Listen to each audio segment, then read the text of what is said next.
First and foremost, I want to say that this is the most contentious finance bill since I was elected in this house in 2013. In fact, Mr. Speaker, this is so contentious that I look at it like a drum of poison. And Mr. Speaker, when I listen to the mover and the seconder, they've mentioned some amendments, they're proposing a few things that are in the bill that are okay. It's like saying that they have put a teaspoon of sugar in a drum of poison. Mr. Speaker, for me, I think this bill is something that we must reject in its totality. Mr. Speaker, the economic situation in this country is very dire. Kenyans are struggling. Kenyans are suffering. Mr. Speaker, very few Kenyans can actually put 3 or 4 square meals in a day on the table.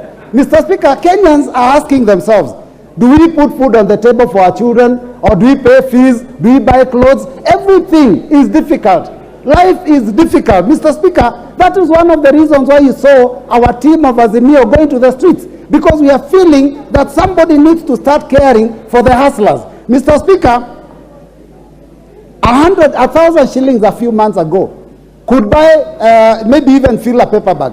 Mr. Speaker, today, with 1,000 shillings, you cannot even buy 2 kilos of sugar, 2 kilos of unga, 2 kilos of cooking flour. I mean, it's already finished, Mr. Speaker. So I'm telling you, it is a very bad situation. Now, this bill, when we heard that there was going to be some proposed amendments, we thought they would deal with those things that are affecting the cost of living. 16% VAT on petroleum products has been retained. Mr. Speaker, what does that mean? That the cost of everything transported, goods and services, will go up. The cost of electricity will go up. Mr. Speaker, there is also advance tax that has been proposed on personal public service vehicles and, of course, on transporters. Again, Mr. Speaker, the minute you increase taxation, what it does, Mr. Speaker, is that will be passed on to the end user. And, Mr. Speaker, the end user is that person that we call the hustler. Mr. Speaker, who will speak for the hustlers? Mr. Speaker, our turnover tax, which is a tax on doing business where there is no profit, has gone up from 1% to 3%. Mr. Speaker, how do you tax people for having the dream of opening up a business? And we are being told that those at the bottom of the bracket are going to be raised, they are going to be assisted. Mr. Speaker, this was a hoax. Now Kenyans can see for themselves that there was never any good intention from this Kenya Kwanza regime. Mr. Speaker, this house must stand up to be counted. And this house must listen to the voice of Kenyans. Over 93% of Kenyans have said we reject the finance bill. 93% of Kenyans, those that voted for us. Mr. Speaker, I am shocked that members of the House can stand up and say, despite the fact that our voters are unhappy with the bill, we shall continue and vote in its support. Mr. Speaker, yes, there's a point of order from the majority leader. There shouldn't be point of order. It is part of your debate. Honorable Speaker, I rise on standing order number 91, and I hear Robert Mbui saying there should be no points of order, but I think that is a prerogative of the Speaker. Honorable Speaker, standing order 91 speaks to the responsibility for statement of fact, and I have listened keenly to what the Honorable Mbui is saying. And Honorable Speaker, you did invite us to debate the finance bill. And it's only imperative on us that when we debate the finance bill, we restrict ourselves to facts that are in the finance bill and not use this opportunity, Honorable Speaker, to deliberately mislead the country or play to the gallery. And I know the Honorable Mwalimu Robert Mbui has been a good teacher and a good legislator. But to state that the question of turnover tax is what he is misleading the country to believe, knowing all too well, because he's a good teacher and he reads. He knows turnover tax is optional. You either choose to pay a turnover tax or you do your returns. True, Honorable Speaker. What is out of order, Majority Leader? Honorable Speaker, what I found to be completely out of order. Order. What is out of order? Honorable Speaker, what I found to be complete out of order is the misleading statements that are not based on fact. that the Honorable Robert Mbui is advancing, and he should base his facts on what is in the bill. Order. Order, honorable members. Robert Mbui, proceed. Thank you, Mr. Speaker. And please, Mr. Speaker, these frivolous points of order are just meant to waste time so that people cannot hear what we have to say. Mr. Speaker, I talked about things that are in the finance bill. Even the 3% turnover tax is in the finance bill, Mr. Speaker. And I said this, when will this house stand up to be counted? We are being controlled like puppets by the executive, Mr. Speaker. The executive stands and says they are going to watch how we vote. I don't know what will happen to us. Mr. Speaker, members of this house must ensure that the independence and the power of this house is respected so that we don't be taken for a ride. Mr. Speaker, the division of Kenyans by this executive has gone on for a very long time. They started with the issue of hustlers versus dynasties. They talked about companies which have had alluded to here, and shareholders and non-shareholders. Now we've also been told, oh, this bill, there's a fight between those who have salaries and those who do not have salaries. Mr. Speaker, we must make sure that we speak the truth. When you tell us that you want Kenyans to feel pain now, I don't know, they'll go to heaven soon now, start enjoying themselves. It reminds me of Shakahola, Mr. Speaker.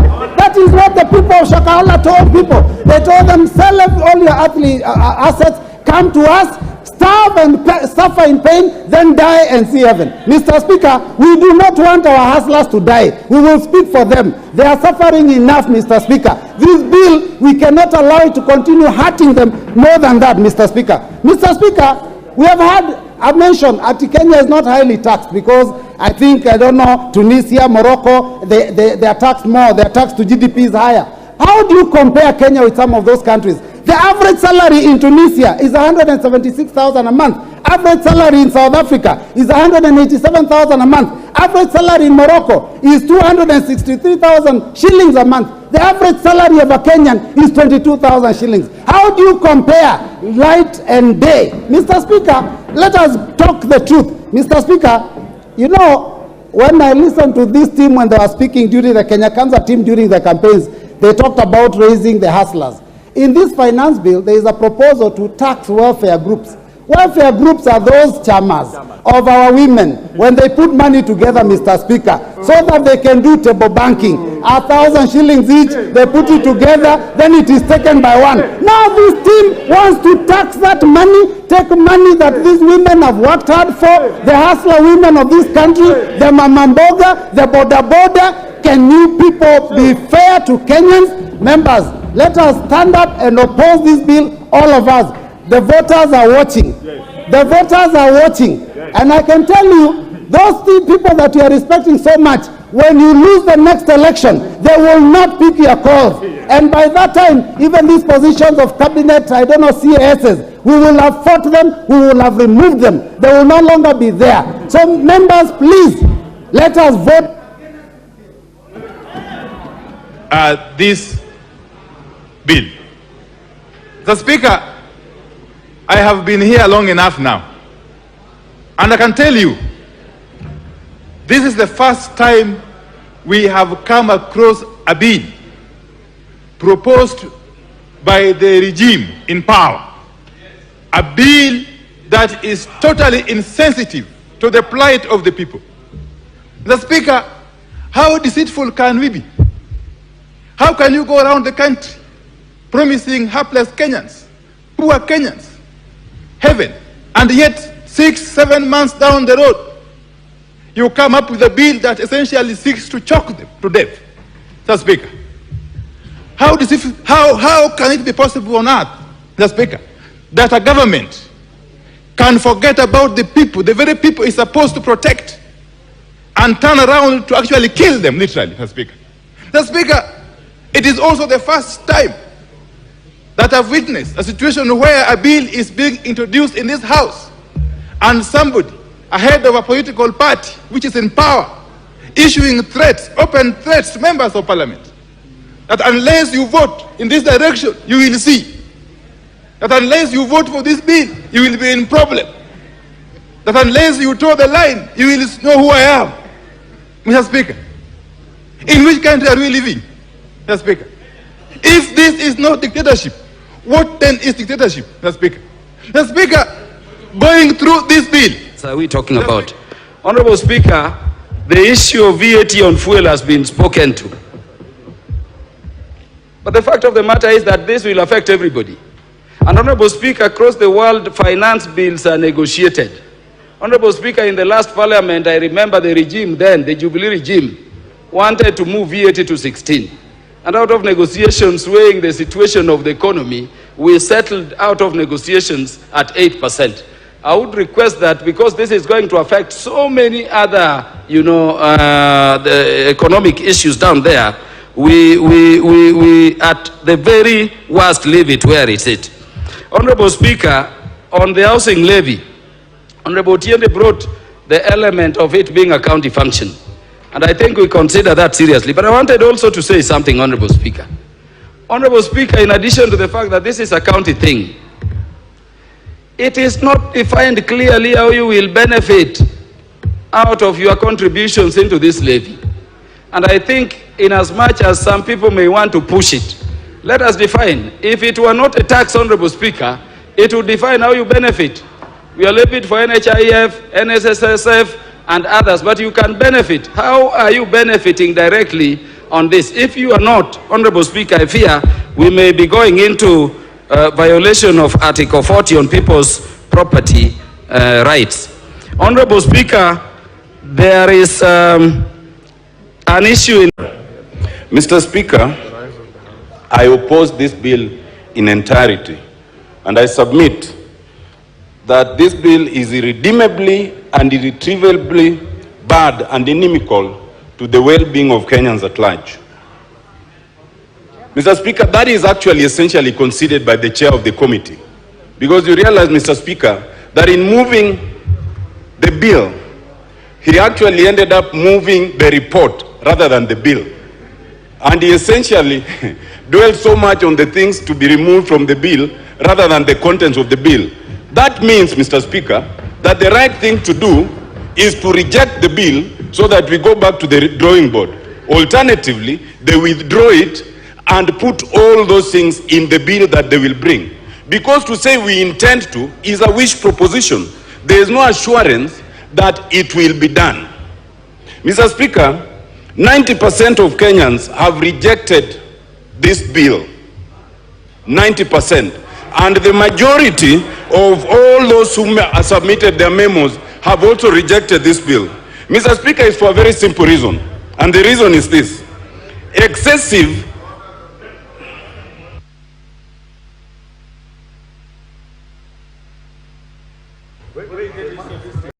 of housing.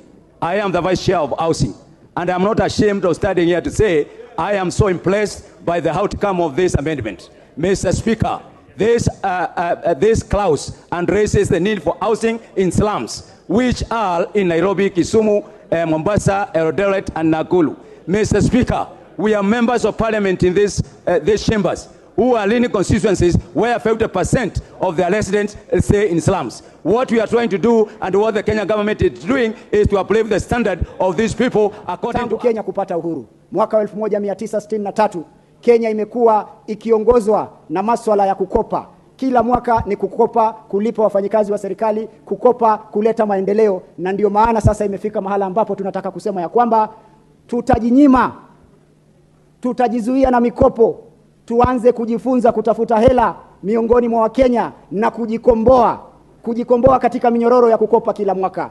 Hili taifa hatuwezi kukopa mpaka kiyama. Hili taifa ni lazima tukaze minyororo, tufunge longi yetu vizuri na tuvae njuga na tuhakikishe ya kwamba tutafanya haya mambo kwa miaka miwili ama mmoja hivi, lakini mambo yatakuwa sawa. Mheshimiwa Spika, unataka vipi Kenya hii tuje? This report having been tabled last night at 10 in the night, and now it's about 9 in the morning. We got a message from the clerk of the National Assembly at around 00:15 in the morning, Honorable Speaker. So, Honorable Speaker, this report, Honorable Speaker. Honorable Speaker, you know, Honorable, he knows he's a ranking member. And prosecute your agenda. You know, Honorable Speaker, the question I'm asking and why I need your indulgence, this, Honorable Speaker, this report is a 500-page report with 3,500 pages as annexes. And Mr. Speaker, it was tabled last night at 10. I want you, the reason why I'm seeking for your indulgence, Honorable Speaker, is to allow members time to read this. So if we pass this procedural motion, Honorable Speaker, it means that then we'll debate this report, and I don't think members have had enough time to look at this report. And with the kind of debate, the kind of issues Kenyans have raised on this particular bill, it is important members take their time to look at this report, of Honorable Speaker. So the reason why I want you to guide the House is, we do away with this procedural motion, we do today's morning the way it should be, and allow members time to read this. I beg for your indulgence, Honorable Speaker. Which we concluded through the Committee of Supply yesterday. Mr. Speaker, we read a budget of 3.679 trillion Kenya shillings, and that is the correct figure. We are not adding our budget by the other figures I'm hearing flying around. Our budget is actually precisely 3.67 trillion Kenya shillings. Honorable Speaker, I want to contextualize because the work of the Finance Bill and the Finance Committee, of course, together with the Debt Committee, is to fill in the revenue side of the budget. And what we did yesterday, and we have been doing, is the expenditure side of the budget. Honorable Speaker, any government have only 4 areas of raising revenue. That is the ordinary revenue, the A in A, the grants, and, Honorable Speaker, if we have privatization. Honorable Speaker, the current budget as it is, our revenue side, 2.57 trillion Kenya shillings is ordinary revenue. 347 billion Kenya shillings is appropriations in aid. Honorable Speaker, 42 billion is the grant. And therefore that gives a deficit, a much lower deficit from what we had last year, now at 718, 720 billion thereabout. On the expenditure side, because I want to contextualize, Honorable Speaker, 2.3 billion Kenya shillings is the expenditure of the national government, which incorporates the parliament and the judiciary. Honorable Speaker, we also budgeted for 986 billion Kenya shillings in CFS in payment of our debts and especially the interest rate. Honorable Speaker, we also budgeted for Kenya shillings 385 billion that will be sending to our counties as equitable share. Why am I giving all this detail, Honorable Speaker? This House has a choice to make. Honorable Speaker, we passed the estimates of the coming financial year. And what is it that we want to achieve? So that we contextualize and we put on the same platform on what kind of amount of money do we actually need. Honorable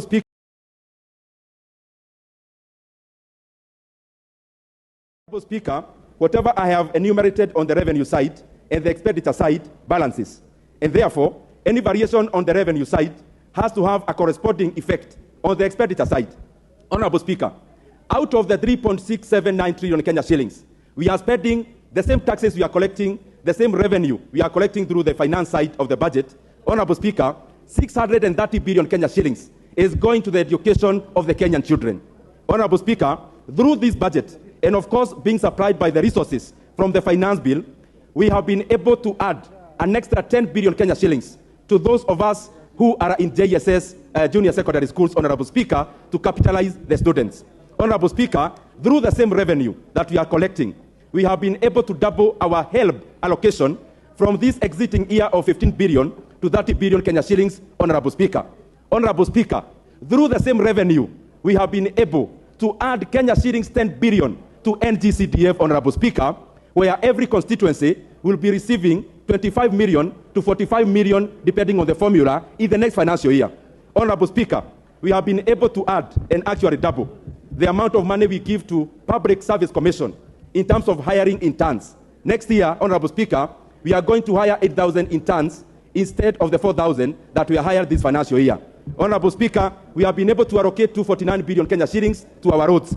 We have been able to give our farmers fertilizer. The question that we must ask as this House, as we debate the finance bill, what is it that we have a problem with in terms of the expenditure? Honorable Speaker, we have to support the revenue side of the budget because, Honorable Speaker, that is where we draw the resources to be able to take our Kenya forward through infrastructure and any other kind of development that we are undertaking. Honorable Speaker, I support 100%. Thank you. Mr. Speaker, I just want to give the summary picture of the outlook of the finance bill. And so, first of all, Mr. Speaker, the way I understand it, overall it seeks to boost the ordinary revenue as a share of GDP to 25%. And I'll give the summary picture because of time. It also seeks to increase tax compliance rate from 70 to 90%. As you know, one of the challenges facing Kenyans is the issue of tax compliance, Mr. Speaker. Thirdly, Mr. Speaker, the bill seeks to address the issue of counterfeits and expand the tax base. And the issue of counterfeits and tax evasion is a big challenge to the Kenyan community. Fourthly, Mr. Speaker, it seeks to address the issue of debt repayment and help the government to gradually reduce overall government expenditure through elimination of non-priority expenditures, elimination of consumption subsidies, use of private-public partnership in rolling out e-procurement systems and other measures. Mr. Speaker, the bill overall seeks to mobilize resources to help finance deficit, which arises out of expenditure that exceeds our revenue. That members agree that we must raise money to finance the budget. And that is what the finance bill is all about. It proposes measures to raise money to finance the budget. So when I listen to members say that this bill does not in any way improve or should be rejected, and I look at you and I wonder, did you listen to the discussion on the budget and where we are proposing to distribute this money to? So for me, Honorable Speaker, I want to say that we must make a decision. It is a hard decision, but this is our country. We live here, and we have to make it a better country. And therefore, we must make a decision.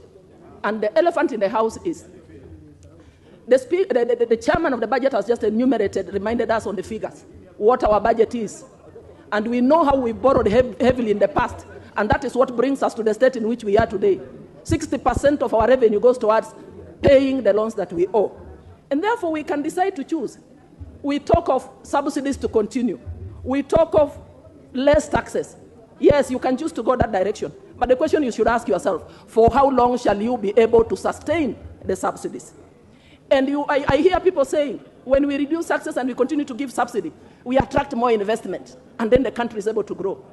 I want to ask you, reducing taxes is just one of the factors, but there are so many other factors of production. You will need to provide accessibility, that's the road. You may need to provide electricity and many other factors. So it is not automatic by reducing taxes that we shall be able to spur growth and improve things. So, Honorable Speaker, I want to say of this finance bill, as I support it, that I support the position by Kenya Kwanza, that we need to raise more taxes ourselves as a country and borrow less, so that by doing, we are able to actually allocate money to core sectors of the economy. In fact, the question we should be asking ourselves are questions on accountability, are questions on austerity measures, are questions on how do we fight corruption, so that together we are able to raise them. And that is why we saw in our budget that we are allocating money to go to the sectors like agriculture, so that we are able to increase production. And therefore, ultimately, the forces of demand and supply will help bring down the cost of goods and cost of living. We are putting money to sectors like digitization, industrialization, so that we're able to create employment opportunities for our children. So the finance bill in entirety is not a bad thing. And Mr. Speaker, I want to support this finance bill. And I've listened to members contributing. I was expecting members will say, I do not like this is not for Kenya, and this is what I'm proposing. I want to commend Honorable Masara. It's only Honorable Masara who has said, this is bad, I propose, probably we shouldn't have done A, B, and C. So, Honorable Speaker, I want to thank the committee. It has not been easy. They have tried. And in particular, I see they have listened to Kenyans. They are proposing some reductions, like on the 3%. They're reducing it to 1.5. Probably the only thing I would want to request the chair as he replies, to expound more on the difference between moving from mandatory contribution to a levy. And also, when you look at clause 76, that was clause 76. So when you look at clause 36, they have also proposed to remove the 20% mandatory deposit. Out of the 50 million Kenyans we have, I would like to take an example of a pay slip of a teacher or a police officer, Mr. Speaker. Mr. Speaker, I wish I came with a pay slip of a teacher. These people are serving so many loans, Mr. Speaker. We are adding for them a housing levy of 1.5. How are they going to pay, Mr. Speaker? Our police officers are dying out of depression because of the loans they are paying. We cannot add for them, Mr. Speaker. Mr. Speaker, I would like to say collecting and taxing the citizens is not a bad thing. But it's not the right time for the people to be taxed. It has come the wrong time, Mr. Speaker. It's about our people, the people we represent, Mr. Speaker. Today, I would like to take this opportunity to talk to His Excellency the President. The people who are seated on the other side, Mr. President, are not passing this bill because they want it. They are doing this for you, Mr. President. Mr. Speaker, I want you to protect me, Mr. Speaker. Mr. Speaker, history will judge us for passing this bill, Mr. Speaker. Let me go to manufacture. There is no point of order here, Mr. Speaker.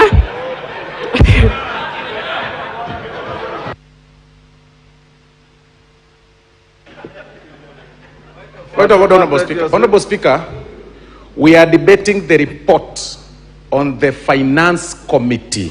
No, we are bill. debating the finance.